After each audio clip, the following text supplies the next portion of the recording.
All right, good afternoon. I'm JB Baker, VP of Marketing and Product Management for ScaleFlux. And here to give you a quick overview of how people are improving their SLAs, improving their efficiency, and improving the uptime of their infrastructure with ScaleFlux products. So what is your problem?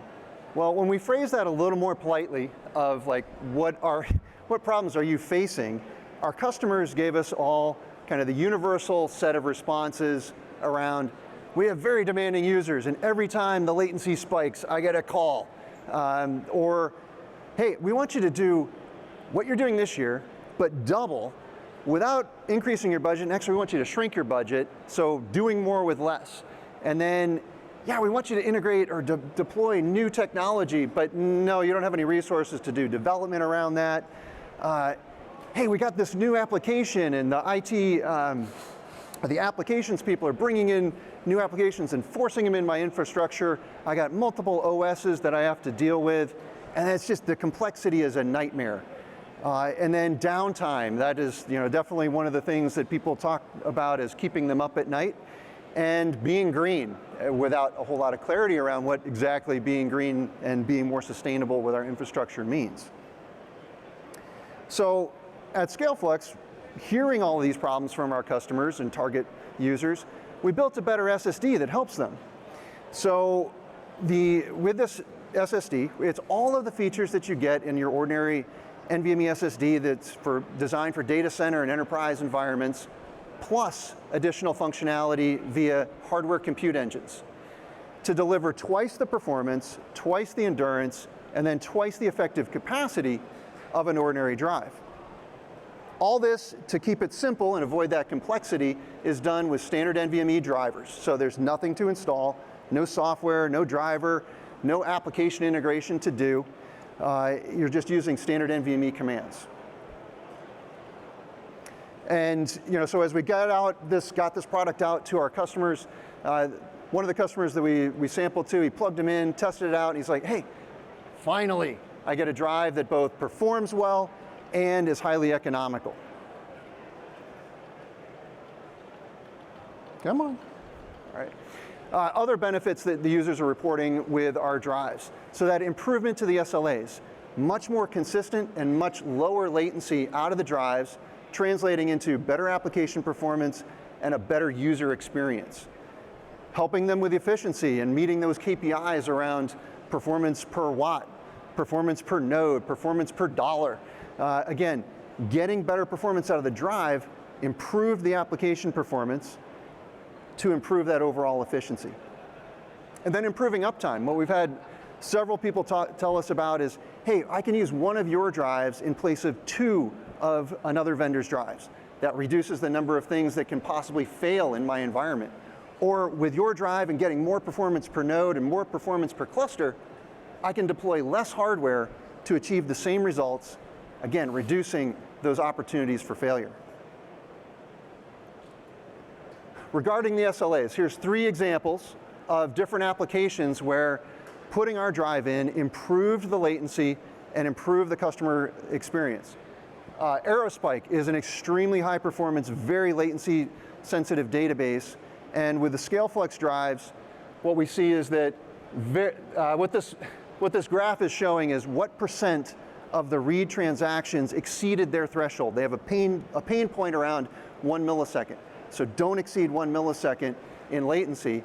And as their test goes through, you're seeing what portion of those read transactions, while there's writes going on, exceed that 1 millisecond. At this point of doing 480,000 transactions per second, ScaleFlux was able to pass the test with flying colors, with well less than 1% of the transactions exceeding that. Competing drives, one of them fell off the map, couldn't even complete the test. The second one here completed the test but failed, right? Because they're exceeding that 5% of transactions, so a poor customer experience. And we actually were able to pass this test up to almost twice this level of performance, 801,000 transactions per second. In the middle, Kafka.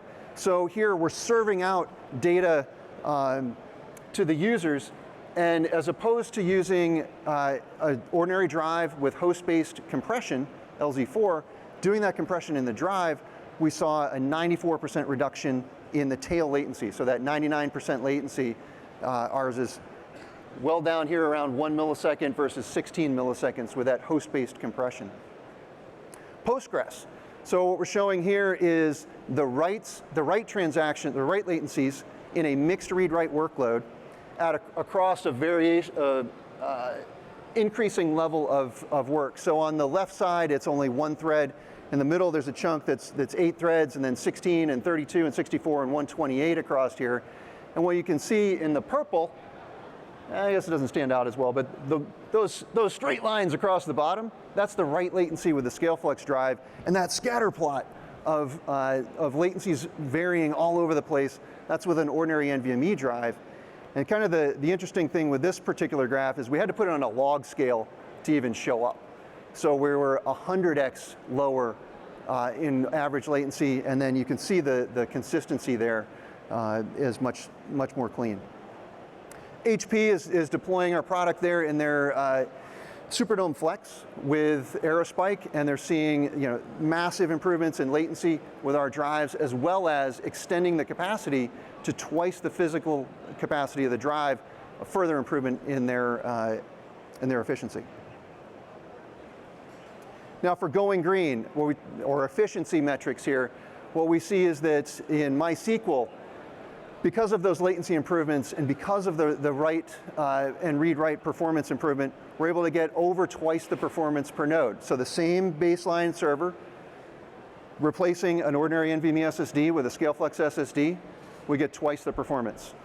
In Kafka, here we're serving out data to the consumers, and what we were able to achieve here was almost twice the bandwidth, the megabytes per second of data delivered to those consumers per watt. And then in comparison to doing a compression in the host with a CPU, which a zlib level compression is what we're doing in the drives, to do that in Xeon cores takes 137 cores to achieve the same level of throughput that we deliver in one of our SSDs. 137 cores running about 10 watts a pop is 1,370 watts to do what we do in one drive that's consuming 22 watts. And I kind of understated our value here and said 63 times the throughput per watt. But if we look at just what our additional power that we consume to do the compression versus an ordinary NVMe SSD, it's only about 2 watts. So this is really about 630 times the throughput per watt for compression. And this is really important out at the edge. It's important in every data center, but then at the edge where you're really tightly constrained in space and in power and in cost, because they're deploying lots of these out there and they're low-cost environments. Scale computing they're very edge focused with their hyper-converged infrastructure and smaller form factors.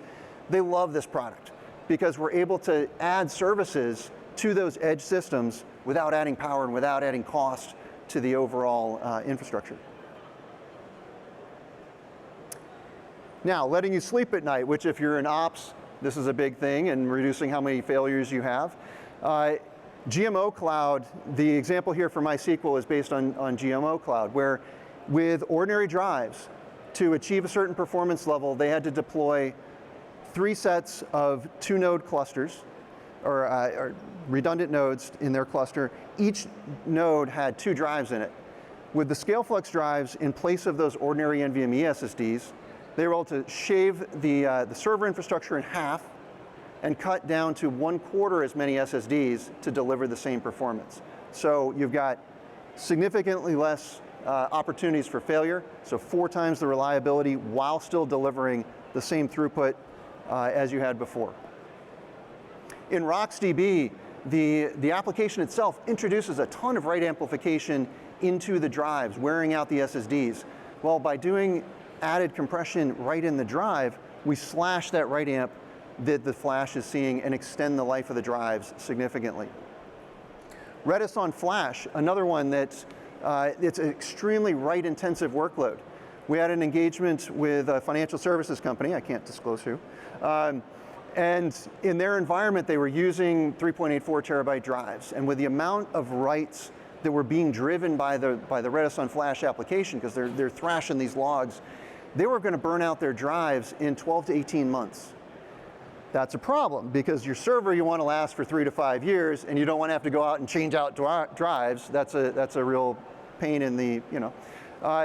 With the ScaleFlux drives doing compression on that data, we're able to extend the life of the drives by 8 times versus those ordinary drives.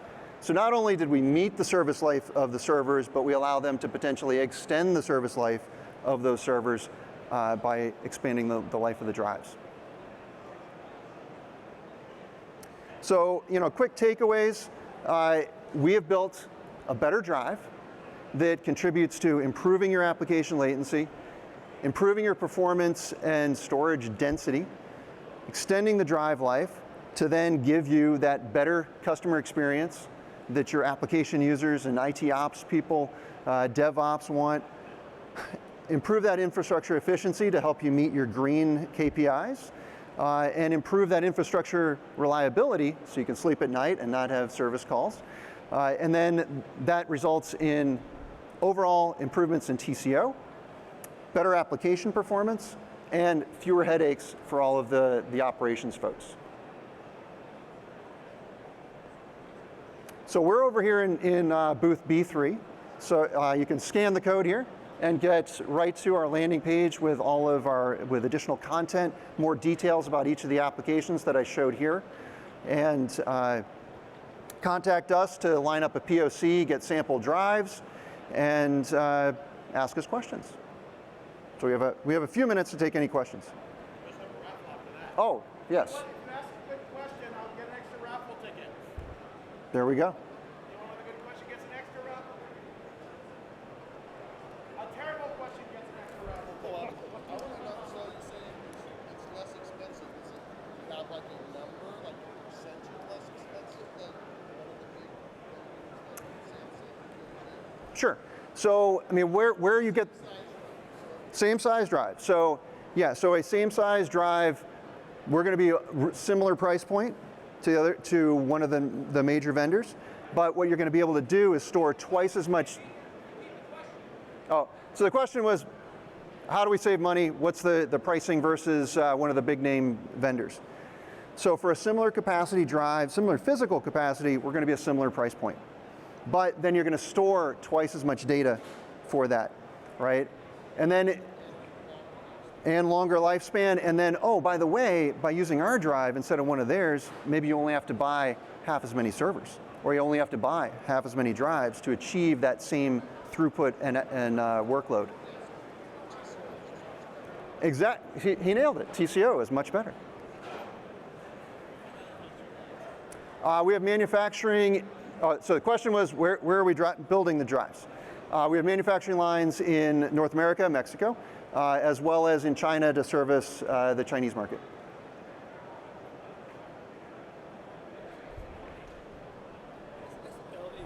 SLA is service level agreement. Yeah, sorry, that's good question. There's a photo of the screen, we'll get an extra raffle ticket. Let me get out of the way. That will be in their phones.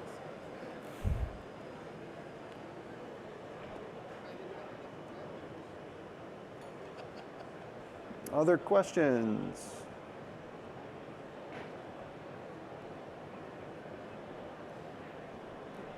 All right, I think, Robert, we're just about out of time, so.